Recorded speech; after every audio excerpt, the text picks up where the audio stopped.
여러분, 안녕하세요.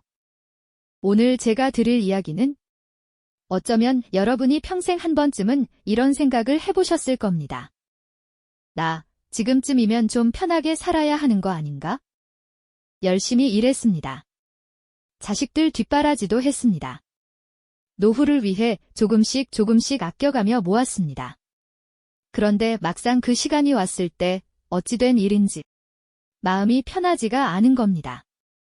통장 잔고는 예전보다 오히려 줄어드는 것 같고 주변에서는 요즘 물가가 얼마인데 그 돈으로 어떻게 살아요? 하는 소리가 들립니다. 뉴스를 보면 노인 빈곤 이야기가 나오고 자식들도 제 살기 바빠 보입니다. 내가 너무 적게 모은 걸까? 더 아껴야 하나? 아니면 뭔가 투자라도 해야 하나? 그 불안, 저도 압니다. 그리고 여러분만 그런 게 아닙니다. 대한민국 60대, 70대 어르신들이 가장 많이 검색하는 단어가 뭔지 아세요? 바로 노후 자금, 연금, 죽을 때까지 쓸 돈입니다. 그런데 오늘 제가 한 철학자의 이야기를 들고 왔습니다. 200년 전에 살았던 독일의 철학자 쇼펜하우어입니다. 이분이 이런 말을 했습니다. 까만 말풍선 돈은 바닷물과 같다. 마시면 마실수록 더 갈증이 난다. 처음 이 말을 들었을 때 저는 솔직히 이렇게 생각했어요. 철학자니까 돈이 없어서 저런 소리 하는 거 아니야, 라고요? 하하. 그런데 알고 보니 쇼펜하우어는 아버지에게 물려받은 재산으로 평생 경제적 걱정 없이 산 사람이었습니다. 돈이 없어서 한 말이 아니라 돈이 있었기 때문에 돈의 본질을 꿰뚫어 볼 수 있었던 겁니다. 오늘 이 시간, 쇼펜하우어의 지혜를 빌려서 여러분께 여쭤보고 싶습니다. 우리가 진짜 원하는 것은 돈인가요? 아니면 돈이 가져다 줄 것이라 믿었던 무언가인가요? 지금부터 그 답을 함께 찾아가 보겠습니다. 1단계 나는 괜찮은 줄 알아다. 솔직하게 말씀드릴게요. 저는 50대 중반까지 돈 걱정을 별로 안 했습니다. 딱히 부자는 아니었지만 직장 생활도 꾸준히 했고 아이들도 잘 키웠고 작은 아파트도 있으니까요. 이 정도면 됐지 싶었습니다. 주변 친구들 보면 더 심하더라고요. 퇴직금 받아서 치킨집 차렸다가 망했다는 친구, 주식 잘못 건드렸다가 노후 자금 날렸다는 동생. 그것들에 비하면 저는 평범하게, 조용하게 잘 살고 있다고 생각했습니다. 매일 아침 일어나서 커피 한 잔 마시고 가끔 산책하고 저녁엔 TV보다 자고. 큰 문제 없는 일상. 이게 제가 살던 세계였습니다. 그런데 말이죠. 2단계 은퇴 후 찾아온 낯선 공허. 퇴직을 하고 나서 딱 사흘째 되던 날이었습니다. 아침에 눈을 떴는데 갈 데가 없는 겁니다. 오늘 뭘 해야 하지? 처음엔 그냥 쉬는 거라고 생각했어요. 오랫동안 고생했으니 좀 쉬어야지. 그런데 하루, 이틀, 일주일이 지나도 그 이상한 기분이 안 없어지더라고요. 공허하다고 해야 하나? 텅 빈 느낌이랄까요? 통장에 돈은 있는데 마음은 왜 이렇게 허한 건지? 그때 아내가 한마디 했습니다. 당신, 요즘 왜 이렇게 기운이 없어요? 돈 걱정이에요. 저는 그 말에 뜨끔했습니다. 맞아요. 돈 걱정이 시작된 거예요. 연금이 얼마지? 월 생활비가 얼마나 드는 거지? 나중에 병원비는? 아이들한테 손 벌리면 안 되는데. 쇼펜하우어는 이 상태를 정확히 짚어냈습니다. 까만 말풍선 진간의 고통에는 두 가지 근원이 있다. 하나는 원하는 것을 얻지 못하는 것이고 다른 하나는 원하는 것을 얻고 나서 찾아오는 권태다. 평생 뭔가를 향해 달려왔는데 막상 멈추니까 두려움이 생기는 겁니다. 이게 제가 맞닥뜨린 갈등의 부름이었습니다. 3단계 조금만 더 모으면 될 거야 대 함정. 그래서 저는 어떻게 했냐고요? 도망쳤습니다. 하하. 정확히는 문제를 외면한 거죠. 돈이 좀 더 있으면 이 불안이 없어지겠지라는 생각으로 도망갔습니다. 그래서 뭘 했냐면요. 일단 절약 모드 돌입. 커피 전문점은 끊었습니다. 아내한테 둘이 올해 여행 좀 자제하자 했습니다. 손자 용돈도 줄였어요. 미안하지만 어쩔 수 없다고요. 그리고 유튜브에서 재테크 영상을 열심히 보기 시작했습니다. 60대 노후 자금 운용법, 연금 수령 이렇게 하면 더 받는다. 70대까지 이 돈이면 살 수 있다. 하루에 몇 시간씩 봤습니다. 잠깐 퀴즈. 맞춰보세요. 쇼펜하우어는 돈은 이것과 같다고 했습니다. 뭘까요? 나침반, 바닷물, 봄날의 꽃, 든든한 친구. 정답은 잠시 후에. 먼저 생각해보세요. 눈과 입이 하하하. 근데 이상하죠? 그렇게 해도 불안이 안 없어지는 겁니다. 아니, 오히려 더 심해졌어요.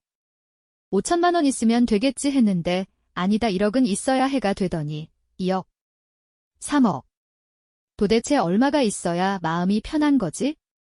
바닷물이 딱 이렇지 않겠어요? 마시면 마실수록 더 마시고 싶어지는 것, 쇼펜하우어가 200년 전에 이미 알았던 겁니다. 4단계 쇼펜하우어의 첫 번째 가르침. 그 즈음에 우연히 도서관에서 책 한 권을 집었습니다. 쇼펜하우어의 행복론이었습니다. 사실 처음엔 이런 고리타분한 철학책을 내가 왜 읽어 했는데 첫 페이지를 펼치고 나서 바로 눈이 커졌습니다. 까만 말풍선 딘간의 행복을 결정하는 3가지 근원이 있다. 첫째는 자신이 어떤 사람인가, 딘격, 건강, 정신력. 둘째는 자신이 무엇을 가지고 있는가, 재산, 소유물. 셋째는 타인의 눈에 자신이 어떻게 보이는가, 명예, 평판, 지위. 그리고 이 3가지 중 가장 중요한 것은 단연코 첫 번째다. 저는 그 문장을 3번 읽었습니다. 3번. 첫째가 자신이 어떤 사람인가, 재산보다 인격과 건강과 정신력이 먼저라는 거잖아요. 그게 행복의 가장 큰 근원이라는 거잖아요. 그동안 저는 무엇을 가지느냐, 그러니까 두 번째에만 죽도록 집중하고 있었던 겁니다. 쇼펜하우어는 이런 말도 했습니다. 까만 말풍선 건강한 거지가 병든 왕보다 행복하다. 하하, 이 말은 좀 극단적이죠? 그래도 뭔가 찔리는 느낌이 있지 않으세요? 저만 그런가요?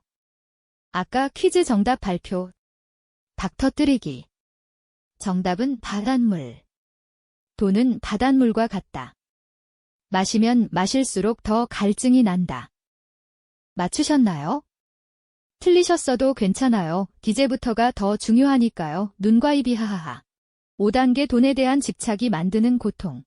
자, 이제 솔직한 이야기를 해볼게요. 우리가 돈에 집착하는 이유가 뭘까요? 단순히 먹고 살기 위해서? 아니면 혹시 다른 이유가 있는 건 아닐까요? 쇼펜하우어는 이렇게 말했습니다. 인간의 욕망은 근본적으로 채워지지 않는 것이라고. 하나를 얻으면 또 다른 것을 원하게 되어 있다고. 이것이 인간의 본성이라고요. 까만 말풍선 원하는 것을 얻으면 행복할 것 같지만 실제로 얻고 나면 그것은 이미 평범한 것이 되어버린다. 그래서 인간은 영원히 목마른 존재다. 노후 자금 1억 모으면 행복할 것 같았는데 막상 1억이 되니까 불안했죠. 2억이 되면 또 불안합니다. 은퇴 전에는 퇴직하면 여행 다니고 행복하게 살겠다 했는데 퇴직하고 나니까 무섭잖아요. 이게 바로 쇼펜하우어가 말한 인간 욕망의 덫입니다. 그러면 어떻게 해야 할까요? 쇼펜하우어는 포기하라고 했을까요? 아닙니다. 그는 욕망을 없애라고 한 게 아니라 욕망의 본질을 파악하라고 했습니다. 그래야 욕망에 끌려다니지 않고 욕망을 다스릴 수 있다고요. 그리고 그 첫걸음이 바로 이겁니다. 앞정 돈이 주는 것은 가능성이지 행복 자체가 아니다. 까만 말풍선 돈은 추상적인 행복이다. 그러므로 구체적인 즐거움을 향유할 수 없는 사람은 온 마음을 다해 돈에 집착하게 된다. 와, 이건 좀 따끔하지 않으세요? 구체적인 즐거움을 누리지 못하는 사람이 돈에 집착한다는 거잖아요. 저 그랬거든요. 취미도 없고 친구도 별로 없고 즐거운 일도 딱히 없으니까 돈 모으는 게 목표가 된 거죠. 6단계 3가지 진짜 행복의 근원 발견. 쇼펜하우어 책을 읽으면서 저는 처음으로 스스로에게 물어봤습니다. 나는 지금 뭘 즐기고 있나? 나한테 즐거운 게 뭔가? 한참을 생각해도 딱히 떠오르는 게 없었습니다. 그게 더 무서웠어요. 그래서요. 쇼펜하우어가 말한 진짜 행복의 근원 3가지를 다시 꺼냈습니다. 첫 번째, 내면의 풍요, 지적 쾌락과 정신의 힘. 까만 말풍선. 가장 행복한 사람은 자기 내면의 즐거움의 원천을 가진 사람이다. 까만 말풍선 독서는 오직 다른 사람이 우리를 위해 생각해주는 것일 뿐이다. 스스로 생각하는 것이 진짜 지적 성장이다. 저는 그 말을 듣고 유튜브 재테크 영상 보는 시간을 줄이고 대신 책을 읽기 시작했습니다. 처음엔 쇼펜하우어 책이었고, 그 다음엔 역사책, 그 다음엔 소설. 신기한 건 책을 읽는 동안은 돈 걱정을 안 한다는 겁니다. 뇌가 살아있는 느낌, 뭔가를 알아가는 쾌감. 이게 쇼펜하우어가 말한 지적 쾌락이구나 싶었습니다. 두 번째, 건강, 모든 행복의 기초. 까만 말풍선. 건강은 행복의 구하를 차지한다. 까만 말풍선. 병든 왕보다 건강한 거지가 행복하다. 건강을 잃으면 모든 즐거움이 빛을 잃는다. 사실 이건 다들 알잖아요. 아는데 안 하잖아요. 하하. 저도 그랬거든요.